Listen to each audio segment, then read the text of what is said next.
Good afternoon, everyone. Thank you for joining us today for the Simple Fund 360 Best Practice webinar. Now, we'll give us a couple of minutes just for some more people to join us.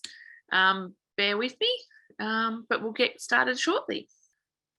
Okay, numbers are starting to get up there. So I'll jump into our housekeeping for today's session. So just quickly, the webinar today is being recorded. At the end of the session, our wonderful marketing team will just work on putting it all together in a nice email for you. So you will receive an email with a link to the recording, as well as the slides from today. If you have any questions throughout the session, please use the Q&A function that's available to you within Zoom. I have Cody and Damien from our client success team with me today.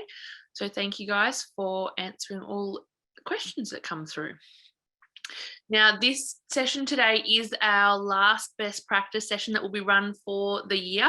They will be making a return next year though, and they'll be starting in February. We'll just sort of give everyone January to have a bit of a break. We're mindful that we run these at the start of the month and not everyone's going to be back at the start of the month. So we will be starting them again in Feb.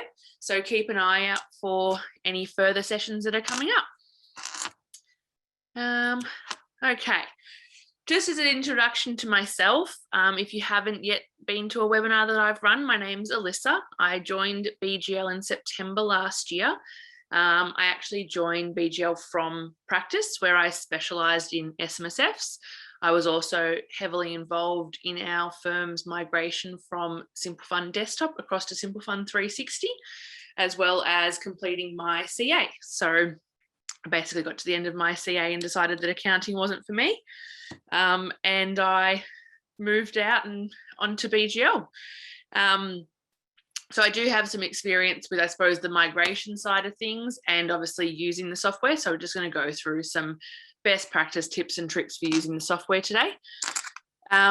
So in terms of what we're covering today, we're going to go through the importance of starting with a plan. So whether that be for your migration journey, so from moving from desktop across to 360 or from one of our competitors across to 360, how important it is to start with a plan, or if that involves looking at the automation that's available within Simple Fund 360. Just going to reiterate the importance of starting with a plan.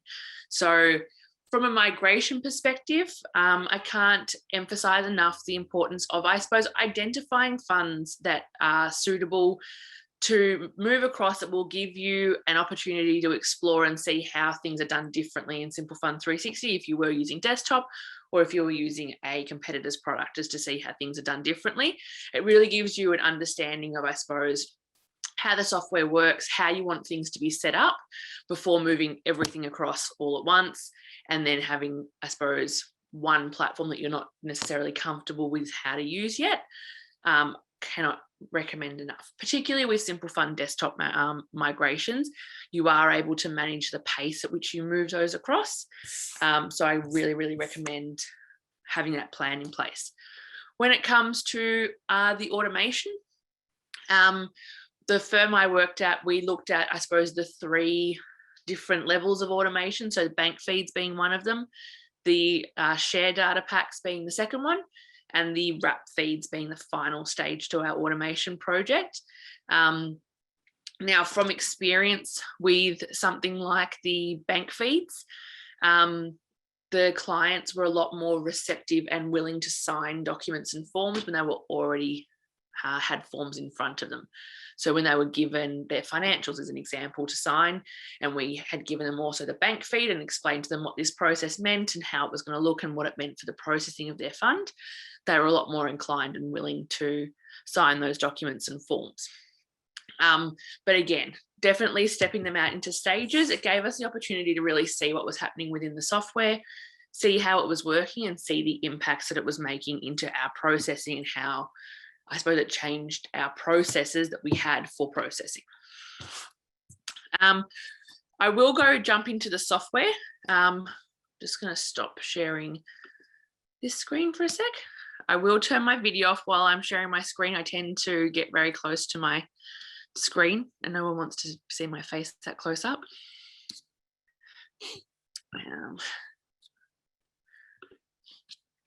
Okay, but now everyone should be able to see the Simple Fund 360 screen. I'm just going to zoom in a bit just so it's nice and big for everyone to be able to see. Just double check.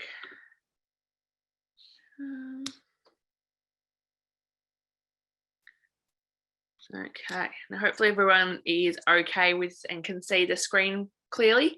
If you need me to zoom in any more, just pop it in the Q&A or in the chat and I'll zoom in a bit more. Now, for those that are familiar with Simple Fund 360, you'll know that when you first log in, you come to this entity workflow page, which obviously lists through your funds. Now, from this page here, I'll go through some, I suppose, features or areas that I would recommend utilising if you haven't done already. The first one being the fund labels. So I suppose the idea of the labels is to be able to filter and sort by different funds. Now, the firm that I worked at, how we use these labels was we actually use them as identifiers for different financial planners. We had a number of financial planners that we worked with, and it just made, I suppose, grouping them together if we wanted to sort by a particular financial planner really, really simple, because you just came in, you'd find the label that you wanted to look for and you would filter by that particular label. Now, what that also meant is at the start of the financial year, when we needed to do an info request for to the financial planner, we'd just come in, filter by the particular planner, look at all the funds that had accounts with that planner and draft the list of, please provide the following reports for the following funds, which made it really simple. Other great uses that you can, I suppose, utilize these labels for are if the client is, particularly sensitive around wanting to receive paper financials, but rather than electronic financials, or if they want digital signing, or if they want, I suppose, different methods of communication. This sort of information can be captured in those labels and you'll be able to see that across your client base.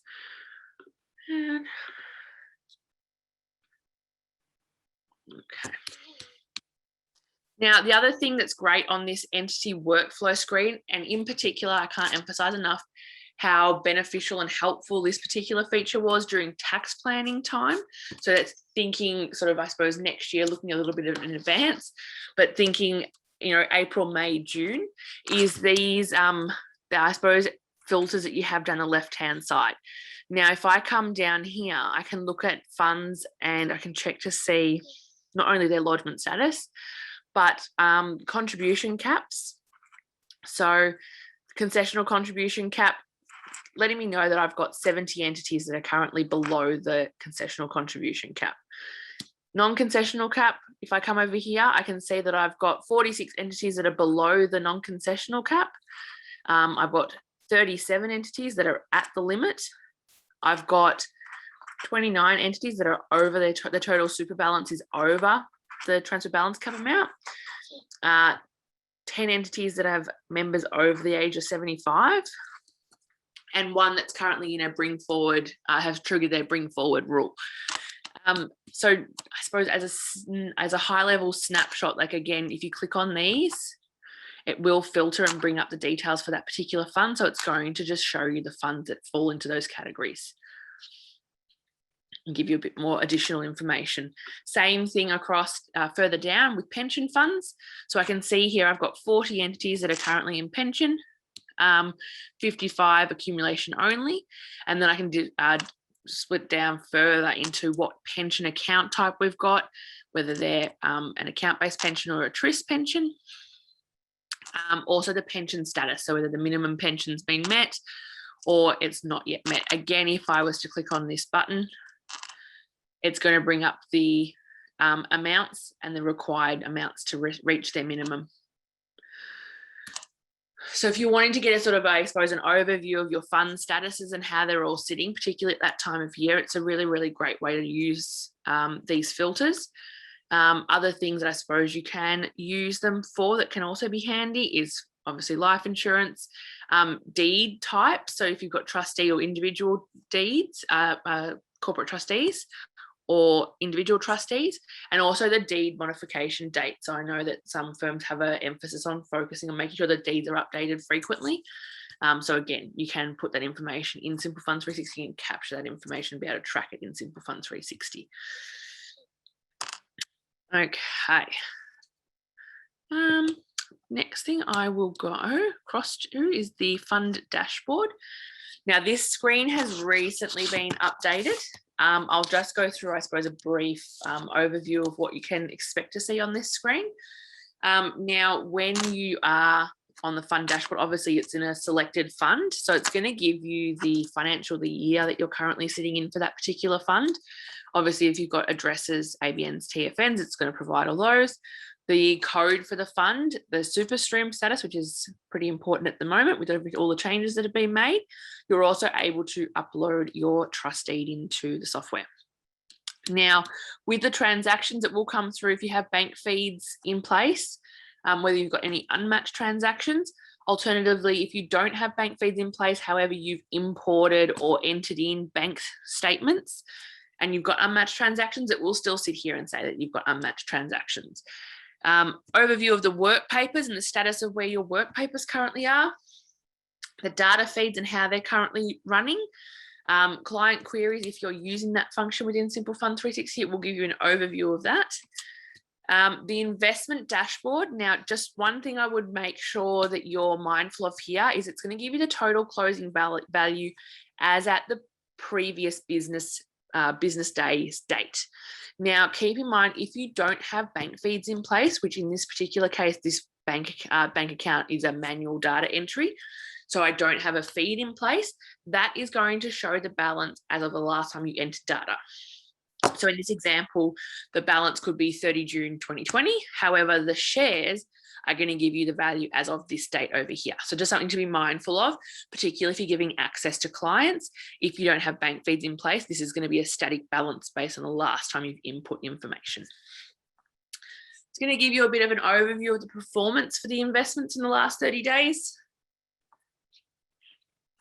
Also going to come down, we'll be able to see the fund relationships. Now, important in this section here to note, if you are going to implement and use digital signing, that you need to make sure that you've got phone numbers and email addresses in place, as that's how it's going to be used to send out your documents and be able to follow up your documents.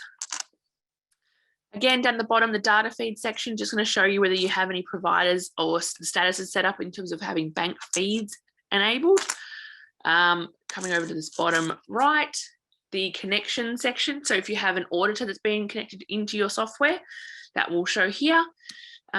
Brief overview of the split between the member breakup. We'll just give you a percentage. If you hover over each of them, it's going to give you the balances. Now, this section here is probably one of the biggest changes, and that's the notes section.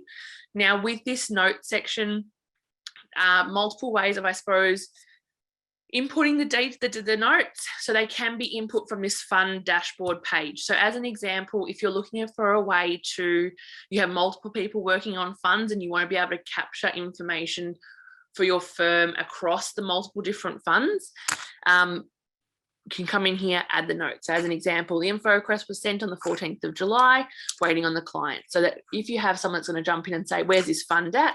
They're able to see that information. Now, we have made changes to these recently, so you can now pin certain notes. So if you want it pinned and kept up at the top, you can. The notes can also come from the work papers, which I'll touch on later on. But if you write notes in those work papers backwards and forwards between a preparer and a reviewer, they will show up on this notes page as well. So that's something to keep in mind. Okay, now, next bit I'm going to go across to is this connect section, and I'm going to go to the feed management screen. So this sort of comes back to, I suppose, where I was talking about the stages and having a plan when rolling out automation. You've got a couple of different views in this screen. So the first one is obviously your entity summary, which is just going to show the feeds that are available for the particular entity that you're currently in. So always, the entity is always in the top left-hand side. But it will list out the different feeds that are available for those particular accounts. Now, these ones are coming up saying not supported. We are in a demo environment. Unfortunately, none of this information is actually real. But you've got your bank feeds, your share data. Important to note with share data that you do have two elements to a share data pack. So the first is the BGL contract notes. The second is the registry data. So the contract notes will attach the buy and sell documents to the transactions in the software. The registry data will compare your balances to Computershare, Link Market, and Boardroom as of a particular date. Now, wraps and platforms obviously also available. They are free of charge. I can't recommend highly enough though, if you are looking at setting up wraps and platforms, pick a particular provider to work with first. I wouldn't look at doing all funds at once unless they're all with the same provider. Just because each different wrap provider or platform has its own set of instructions of how to set them up. And there will be quite a bit of work involved with getting that set up, making sure that the mapping is all done correctly in your funds. And it's just a lot easier to do that one at a time rather than go out and do all of them across your entire database. Now, with this particular feed management screen, you do also have the global option. So if I switch across to this global one, now again, I am in a demo environment, so it can be a bit messy, but you will be able to see that because I've got my BSB and account numbers in for all my bank accounts for all my funds, I can track the status of them. So in this particular situation, I can check to see, hey, these accounts here are supported by bank data. There's feeds available for them, but they're not yet set up. I can also jump across and see these ones are waiting signatures from clients. These are ones I can follow up with the client just to see where it's at, how they're going, what's happening. Again, institution pending is going to be a matter of waiting for the bank to switch it all on for us once they've received the signed authority form. Also, just on that note, once you do receive a signed authority form, you can upload it directly into this page here. So you're just finding the fund that you're looking for, coming in here and just click here to upload the signed authority form. That will go through to our data services team, who will then go through to the bank and get everything set up for you. Share data as well. So again, contract notes will generate a unique email address. The registry data is going to ask you to put in the HIN or SRN and postcode for the holdings, which is where it will compare across to those registries for you. Lastly, the wraps and platforms. As I said, I would go through and have a look to see it's the provider, and work with one provider at a time. Definitely can't recommend that highly enough from experience going through this process and setting up the wrap feeds. Okay.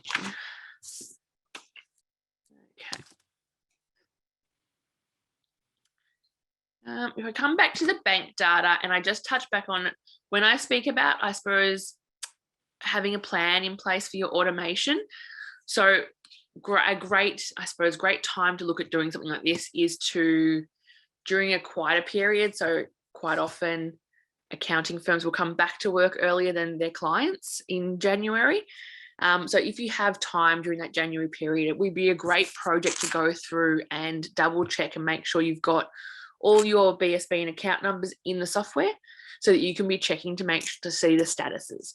Now, with those particular bank feed forms, when they get generated, the firm I worked at, we used to generate the form at the start of a compliance job to be included in the client collation at the end of the job, or it was sitting in that folder if the client was going to come in for a meeting and we knew they were coming in for a meeting. Now, be mindful that when you are setting up bank feeds, the bank feed will start from the day that the authority form is received by the bank, not from the start of the financial year. So you will find that you are missing data for certain periods, but we will go through how to get that data into your software. Now, in terms of the benefits, I suppose, of having the bank feeds in place, the biggest benefit is obviously that you have live data coming through. So in terms of if you have a client that potentially does a lot of trading throughout the financial year, or a client that's not necessarily great with giving you documents or loses their documents throughout the year, having them set up on bank feeds will enable you to see, I suppose, when transactions take place, which then makes it easier for you to request documents as and when the transactions are coming through. Also gives you an opportunity, I suppose, to make any adjustments to any sort of fee quotes. If you had a client that, you know, in the 2020 financial year had 20 transactions for the year, and 2021 you've got bank feeds set up and you've noticed that they've done, you know, 500 transactions and all of a sudden they've been trading and buying shares, it's obviously going to allow you to have a look at your fee quote. Another thing I found with the bank feeds and having live data set up is that I was in a position at the start of the compliance season when we were doing info requests. Rather than it just being an info request, we were able to combine the info request and the, I suppose, query email in one, because we had that live data and visibility across what had taken place in the fund for the year. So rather than it just being, you know, please provide bank statements and any invoices or details of any deposits, we could really sort of specify, would you please provide the invoice for the payment made on the 14th of August?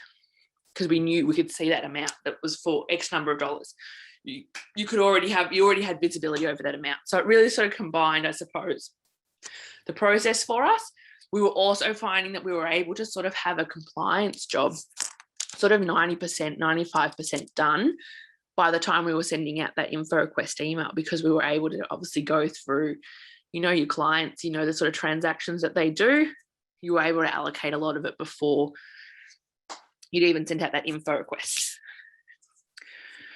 Okay. Now I'll come across to the accounting section. Just checking Q&A looks okay at the moment. Okay.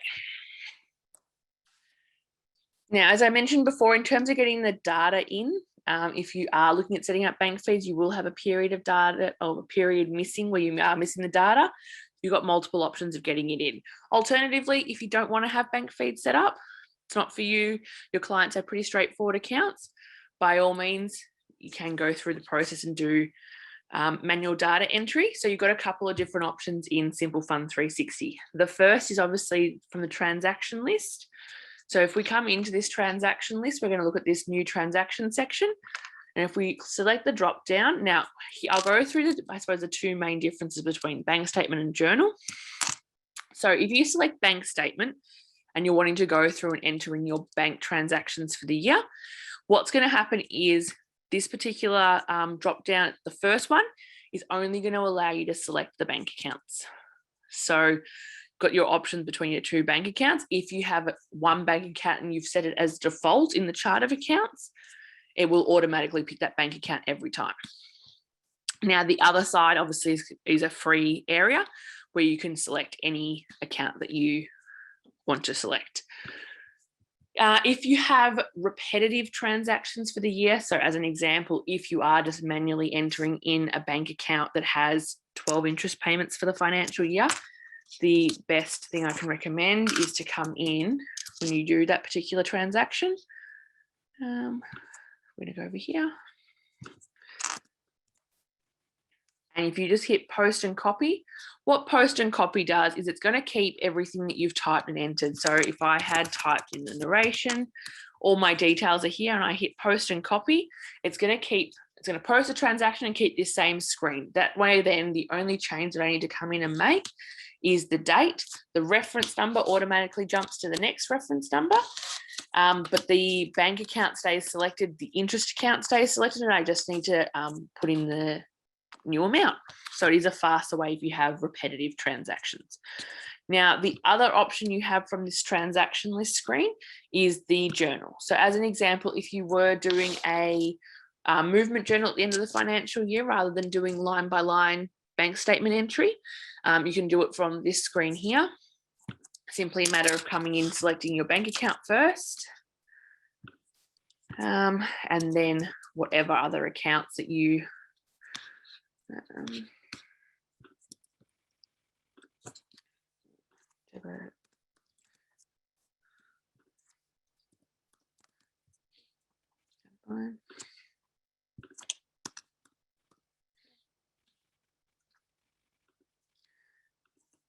So again, just coming through here, and you can post multiple lines.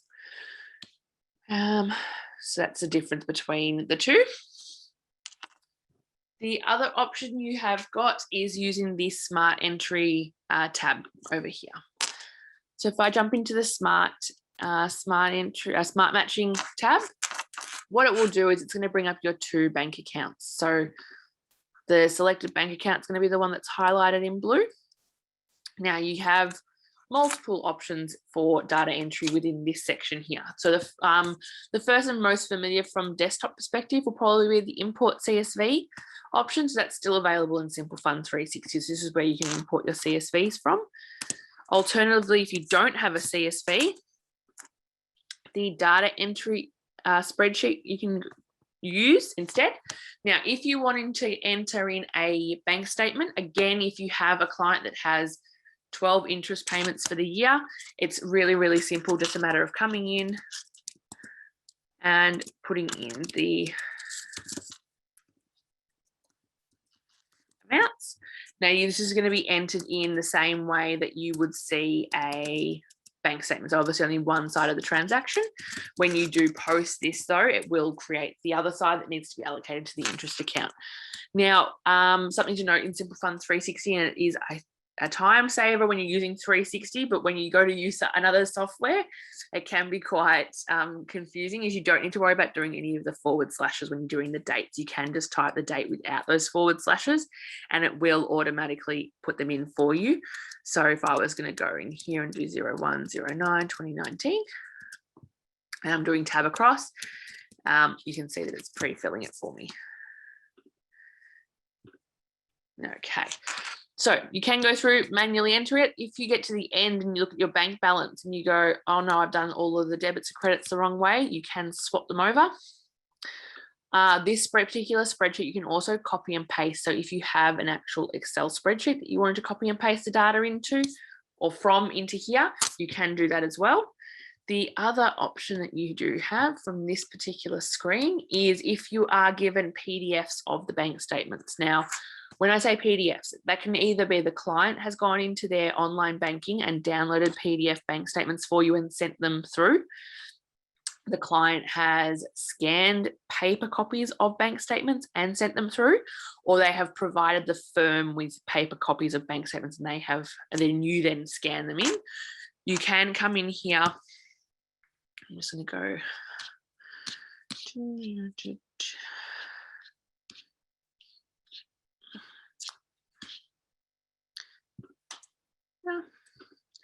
Now this is a PDF file. You can see here it's come up with saying confirm. I'm just going to get the software to analyze the document. Now what this is going to do is it's going to read the bank statement that I have. Again, this is all a demo account bank statement, and it's going to pre-populate the data. So it's reading the PDF that I've scanned in. You can see here this is not a PDF that has been downloaded from internet banking site. It is an actual paper copy that has been scanned in. So it doesn't have to be perfect quality for this to work. Now you can see here that it's saying that there's 4 invalid entries. If I was to look down here, you can see the exclamation marks. This is purely because the date's outside of the range that I'm working with. So I can just come down here, clear invalid entries. It's going to clear those ones that are those transactions that are outside the date that I'm currently working with. And I suppose the most important thing, if you are using this function, check your opening bank balance, check your closing bank balance against your bank statement before you hit create. Because if you're finding that there's any transactions that have been missed, if you find that there are and any amounts that are incorrect, you can go through and edit them prior to creating the transaction. You can also create them later on or edit them later on, but it's a good practice, I suppose, to get into checking the opening and closing bank balances. Now, if you do come across a transaction that doesn't look correct, if you click on the amount or the date, it will highlight across in the PDF where that has pulled from. Alternatively, you can come in here and select the amount from the PDF bank statement as well, and it will show you where that is putting into the software. Now, if I just click on create over here, this is what it looks like once, I suppose, it's created the transactions for us. So they'll all come down here and it's going to list them out. Now, I will just point out in this particular situation,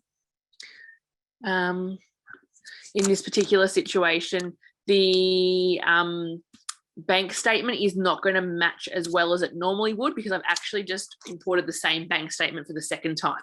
So this bank statement was already in the software, which is why some of the stuff like the shares and stuff are not going to automatically go and just clear out for me.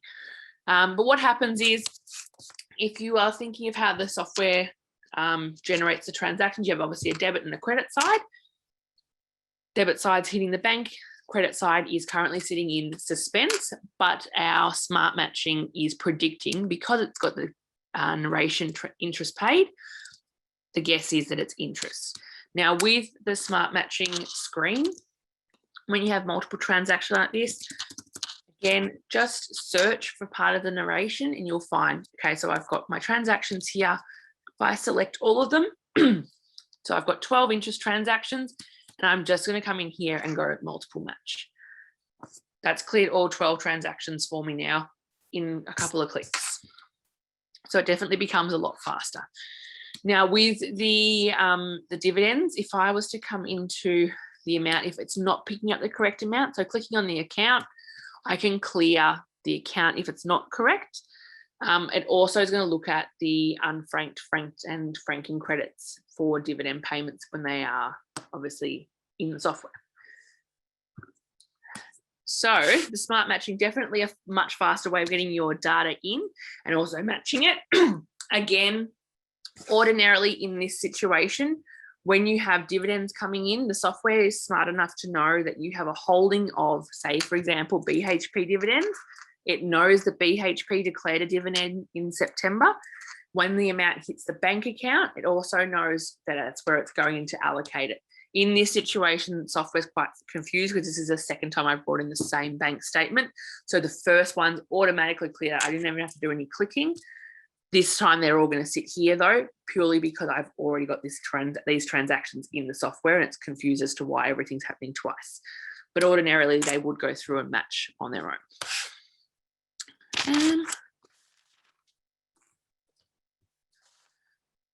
Just going to double check the questions and see where everyone's going.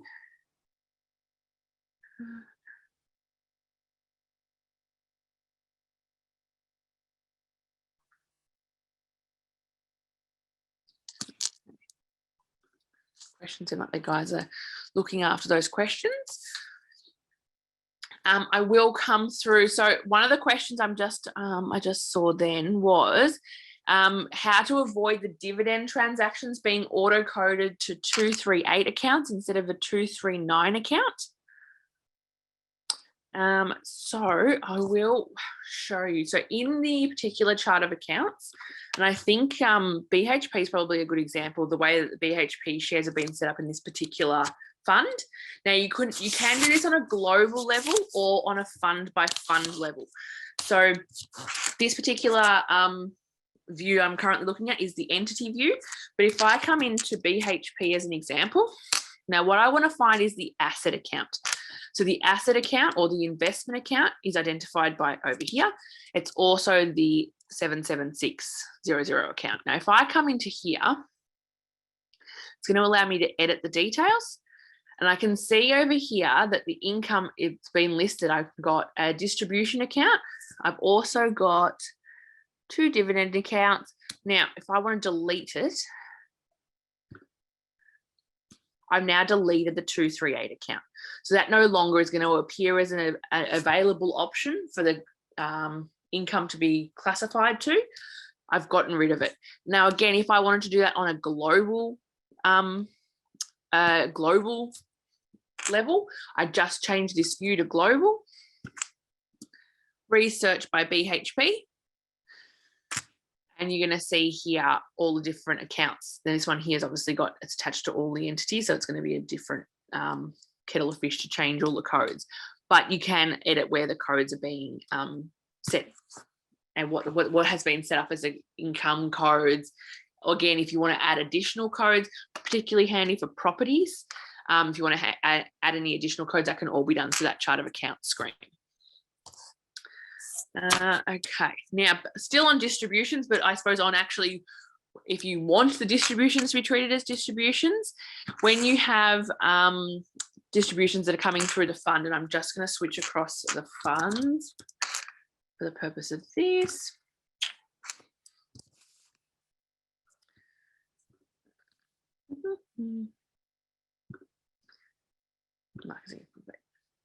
Now, this distribution tax automation screen. So for all those that know about, I suppose, the distribution components, gone are the days of having to put in any components on a line-by-line basis. It can now be one journal that's done 30 June, and you can use, well, I would recommend you use the distribution tax automation screen. Now, I did see a question before that was about the distributions receivable and the various types of journals. Now, obviously, if you are using bank feeds, you're going to have to do manual journals to bring in your distribution receivable, because your distribution receivable is not going to show up in a bank feed until July, August, September, whenever the distribution's paid the following year. If you are using wrap feeds, some wrap providers bring in that distribution receivable journal at 30 June for you, others don't. So definitely worth checking to make sure that the payment received and the net cash amounts, well, the payment received side of it is correct before you go through this process. But yes, from this particular screen, what you are going to be able to check, and this is going to be rather messy. Again, we are in a demo environment. There's lots of people that use these funds, but you will see that there's multiple line items on the same date because of how many times we've used this particular fund. Now, what you can usually see from this screen is you might have a particular journal that comes through in September from your September distribution, your December distribution, your March distribution, and then your 30 June distribution, which is what you want to see. Now, you want to be checking the payment received amount matches obviously to your annual tax statement. The net cash distribution amount until you've entered components is obviously going to be out of whack. What happens though in this particular screen, if you come across items that have the little lightning bolt, what that means is that it has system data. So system data is data that BGL has been provided with because people have sent through the tax statements to this email address up here. If you are finding that you have investments in your software that has not got distribution tax data in it, feel free to send through the annual tax statements through to this email address here, and the team will work at getting that data in. Now, the reason that it, I suppose, feeds across the funds, and we have a global chart of accounts, and the way that the securities are set up in BGL or Simple Fund 360 is these codes here. So these codes here aren't necessarily appropriate, and because there are obviously shares, but with this GPT.AX, now that feeds across all funds that have that particular software security.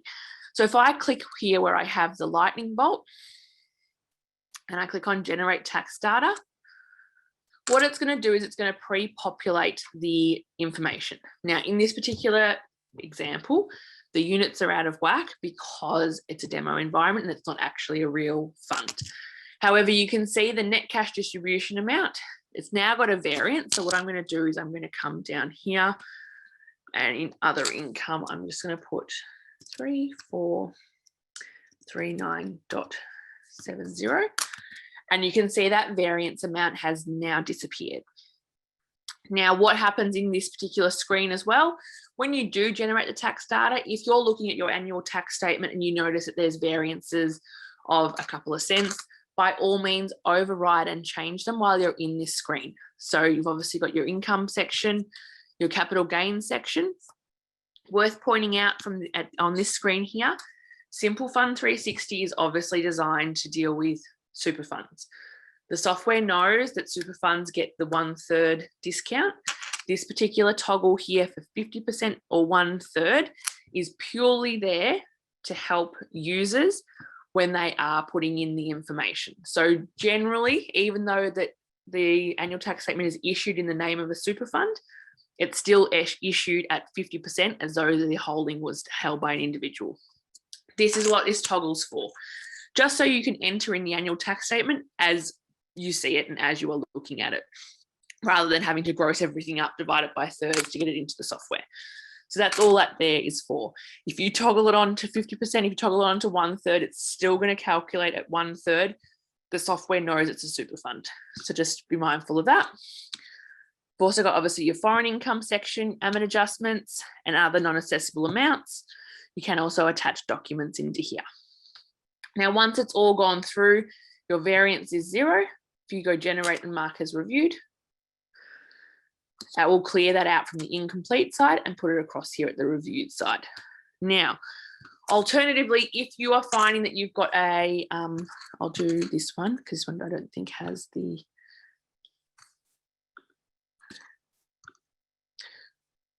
yep. So if you've got a particular situation where you've got no lightning bolt next to it, if you just come in and do custom tax data, same screen's going to open up. This is where you can go through and you can put the information in yourself. So again, we've got a variance. If I was to come through here and I'm going to do the whole amount, 2.08 tab. Now there's no variance. Again, generate and mark as reviewed.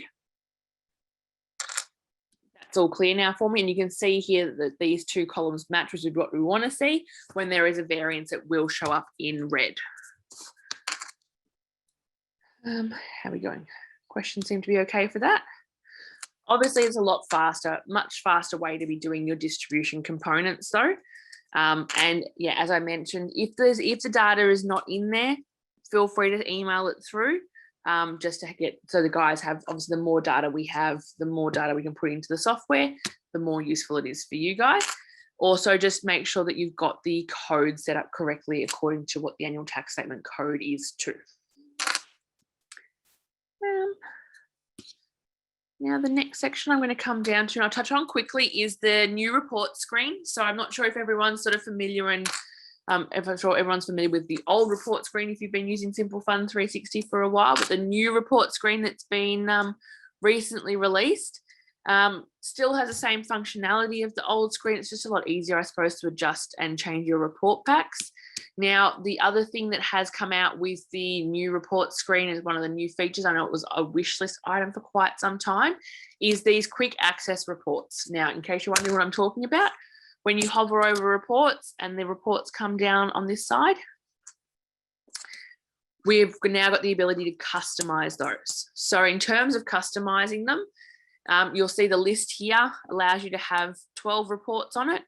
If I found a report I didn't want on it, so as an example, the segregated statement of financial position, I unstar it and it's now gone. So now I've got 2 free spaces. If there's a particular report that I know that I love using and I use really, really frequently, so I think one of the best examples I've seen is the use of the detailed trial balance over the regular trial balance. So I've switched out the trial balance and I've put in the detailed trial balance instead, but it's just a matter of finding the report that you actually want, putting a star on it, and coming in here, we've got it now. It's all been saved. And now when I hover over my reports tab, the detailed operating statement's available for me there. So you can now customize these. These are customized at a user level. So not on a firm level. So it's for each user. So you will have different users wanting to use different reports.